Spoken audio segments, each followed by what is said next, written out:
Hello everyone, myself Dr. Garima Sharma. I am dermatologist by profession. Welcome to Skin Shots. आज हमारे skin shots का topic है female pattern baldness. वैसे तो आपने हेयर लॉस के बारे में इन जनरल बहुत सी बातें सुनी होंगी, बहुत से कारण आपको पता होंगे, लेकिन हमारे मेडिकल टर्म में हम एलोपेशिया को मेनली दो तरीके में डिवाइड करते हैं। एक होता है सिकाट्रिशियल या फिर स्कारिंग एलोपेशिया, जिसमें बाल के शेडिंग यानी हेयर लॉस के अलावा वहाँ पर की स्किन में भी चेंजेस देखने को मिलते हैं, जैसे कि स्किन में पतलापन आना या स्किन का लाल हो जाना या कभी उसमें पस आना या किसी तरह का इन्फेक्शन हो जाना। और जो दूसरी प्रकार का हेयर लॉस होता है उसको हम कहते हैं नॉन सिकाट्रिशियल हेयर लॉस या फिर non scarring hair loss. Non scarring hair loss में सिर्फ अपने को मेनली हेयर लॉस देखने को मिलता है। वहाँ पर हमारी स्किन में या हमारे स्कैल्प के स्किन में किसी भी प्रकार के चेंजेस नहीं देखने को मिलते हैं, मतलब वहाँ की स्किन नॉर्मल होती है। तो आज हम बात करने वाले हैं नॉन स्कारिंग एलोपेशिया के एक टाइप का, जिसे हम कहते हैं फीमेल पैटर्न बाल्डनेस। जैसे कि आप नाम से ही समझ सकते हैं कि ये जो कंडीशन है वो फीमेल्स में पाई जाती है। फीमेल्स जो कि किसी भी एज ग्रुप के हो सकते हैं, उनमें अगर हेयर लॉस हो रहा है और ये हेयर लॉस एक पर्टिकुलर पैटर्न में हो रहा है, जैसे कि जो हमारा बाल का जो मांग निकालने का जो एरिया होता है वो एरिया अचानक से ब्रॉड हो जाता है, जो हमारी जो हेयर्स होती हैं वो वहाँ पर थिन होने लगती है, और क्योंकि हेयर थिन हो रही होती हैं वो ईज़िली ब्रेकेबल भी होती हैं, मतलब ईज़िली टूट जाती हैं। अब आप पूछेंगे कि ये एक जो हेयर थिनिंग है उसका कारण क्या है। फीमेल पैटर्न हेयर लॉस का जो मेन कारण होता है वो होता है hormonal. Due to some hormonal imbalance या हार्मोन्स में सडन चेंजेस की वजह से हमारे बाल पहले की कंपेयर में पतले होने लगते हैं और इस वजह से टूट जाते हैं। अब ये जो हार्मोनल हेयर लॉस है ये कब देखने को मिलता है?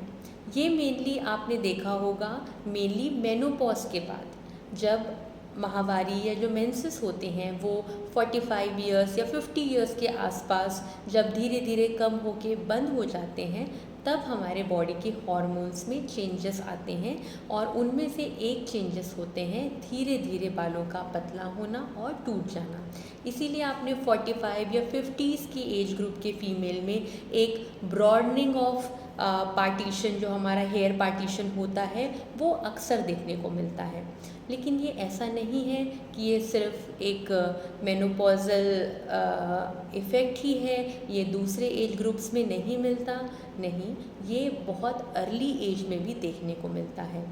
अगर किसी फीमेल में कुछ हार्मोनल इश्यूज़ हैं, जैसे कि पीसीओडी, जिसे हम पॉलीसिस्टिक ओवेरियन डिसीज़ या पॉलीसिस्टिक ओवेरियन सिंड्रोम कहते हैं, उसमें भी बहुत से हार्मोनल चेंजेस देखने को मिलते हैं, जैसे कि वेट गेन होना, फेस में जो जहाँ पर हेयर्स हमें नहीं चाहिए, जैसे कि अपर लिप एरिया या चिन एरिया, वहाँ पर हेयर्स का ज़्यादा होना, उसी तरह स्कैल्प, सर के बालों का हेयर कम होना, साथ में मुहासे आना और महीना में गड़बड़ होना, इस टाइप की जो फीचर्स हैं वो हमें पॉलीसिस्टिक ओवेरियन डिसीज़ में देखने को मिलती है।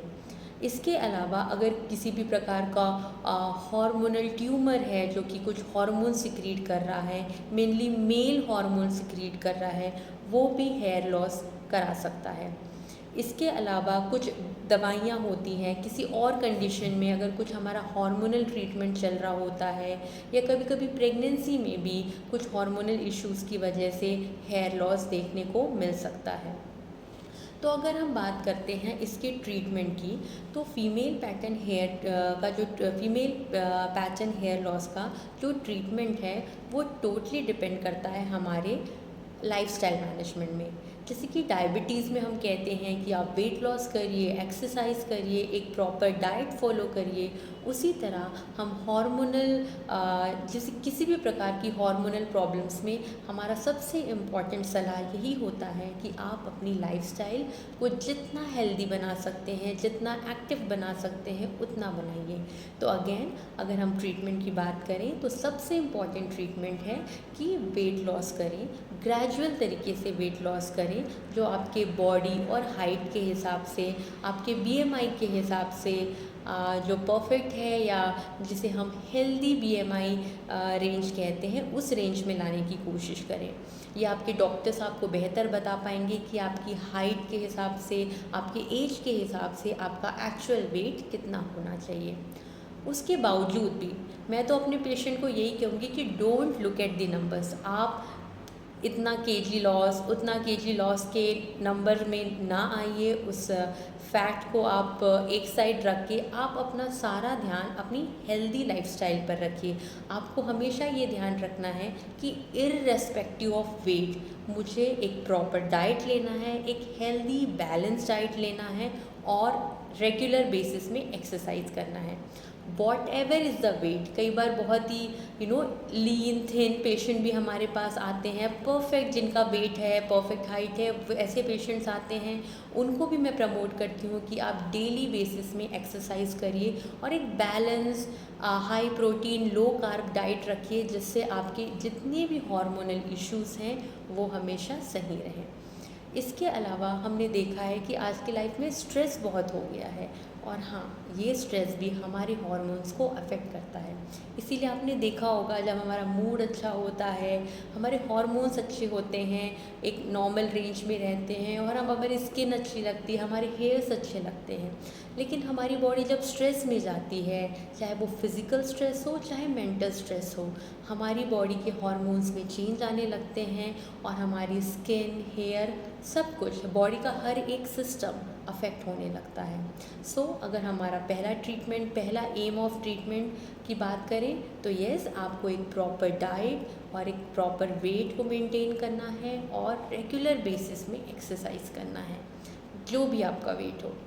सेकेंड, अगर हम मेडिकल ट्रीटमेंट की बात करते हैं तो कुछ ऐसे टैबलेट्स आते हैं जो हम ग्रोथ को प्रमोट करने के लिए देते हैं, like biotin, calcium pantothenate, then your कुछ मल्टीविटामिन्स जैसे कि विटामिन बी कॉम्प्लेक्स में आपके विटामिन B12, फॉलिक एसिड, ऐसे बहुत से इंग्रेडिएंट्स होते हैं जो हमारी हेयर ग्रोथ को और अच्छी ग्रोथ करने के लिए काम में आते हैं। इसके अलावा कुछ एंटीऑक्सीडेंट होते हैं जो बॉडी में हो रहे ऑनगोइंग डैमेज को रोकते हैं। इसके लिए विटामिन A, C, E जो कि परफेक्ट एंटीऑक्सीडेंट है। इसके साथ में omega fatty acids like tablets भी हम यूज़ करने के लिए बोलते हैं।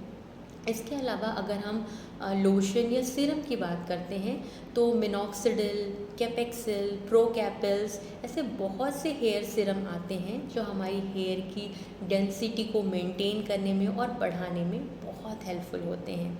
लेकिन ये सारे भी जो भी प्रोडक्ट्स हैं, टैबलेट्स हैं, ये आप डॉक्टर से बिना पूछे बिल्कुल नहीं लेंगे। सबसे पहले मैं आपको यही सलाह दूंगी कि आप अपनी डायग्नोसिस कंफर्म कराएं। किसी भी पैटर्न का हेयर लॉस है उससे पहले कंफर्म कराना है। हर हेयर लॉस के डिफरेंट कारण होते हैं, इसीलिए डिफरेंट ट्रीटमेंट होते हैं। तो सबसे पहले डायग्नोसिस कंफर्म करके ही हम ट्रीटमेंट स्टार्ट कर सकते हैं। इसके अलावा अगर हम और प्रोसीजर्स की बात करें जो हमारे हेयर को ग्रो करने में प्रमोट करते हैं या हेल्प करते हैं, उनमें सबसे इम्पॉर्टेंट प्रोसीजर है PRP therapy and GFC therapy. PRP means platelet rich plasma. ये जो थेरेपी होती है इसमें हम एक सिरम बनाते हैं जो हमारे खुद के बॉडी का सिरम होता है। हम पेशेंट से 8 to 10 ml ब्लड लेते हैं, उसको हम सेंट्रीफ्यूज मशीन की हेल्प से उसके जो सेल्स को सेपरेट करके उसमें से प्लाज्मा एक्सट्रैक्ट करते हैं, और उस प्लाज्मा में प्लेटलेट रिच, जो कि प्लाज्मा प्लेटलेट रिच होता है, जो कि बहुत से ग्रोथ फैक्टर से भरा हुआ होता है। और ये ग्रोथ फैक्टर्स हम फाइनली इंजेक्शंस के रूप में या फिर एज मीसोथेरेपी हम पेशेंट के स्कैल्प में इंजेक्ट करते हैं। And yes, it has got a beautiful result. वो ग्रोथ, हेयर की ग्रोथ को प्रमोट करते हैं और हेयर को हेल्दी रखते हैं। ये प्रोसीजर्स भी हम फीमेल पैटर्न बाल्डनेस में यूज़ कर सकते हैं। इसके अलावा अगर पेशेंट की फैमिली कंप्लीट है या फिर वो पोस्ट मेनोपॉजल मेनोपॉज के बाद की एज ग्रुप के हैं तो और भी टैबलेट्स आते हैं, लाइक ओरल मिनॉक्सिडिल भी आता है और दूसरे हार्मोनल ट्रीटमेंट्स भी होते हैं। मैं नाम डिस्कस नहीं करना चाहूँगी, लेकिन और भी दवाइयाँ होती हैं जिससे हम इस हेयर लॉस को बहुत हद तक रोक सकते हैं, कंट्रोल कर सकते हैं। तो अगेन, इससे आपको डरने की कोई ज़रूरत नहीं है, लेकिन सही समय में अपनी डायग्नोस कंफर्म करा के आपको ट्रीटमेंट स्टार्ट करना है। अदरवाइज़ अगर वो पैच, अगर हमारे रूट्स हमेशा के लिए डिस्ट्रॉय हो गए या ख़त्म हो गए तो फिर वहाँ पर हेयर रीग्रोथ का ऑप्शन बहुत डिफ़िकल्ट हो जाता है। फिर हमको फाइनली हेयर ट्रांसप्लांट या दूसरे लाइक हेयर विग या hair weaving, like different camouflage like options को यूज़ करना पड़ता है। तो समय रहते ही आप ट्रीटमेंट ज़रूर लें एंड ज़रूर बताएं कि ये सेशन आपको कैसा लगा। टॉपिक और भी आप मुझे सजेस्ट कर सकते हैं। Okay, till then bye.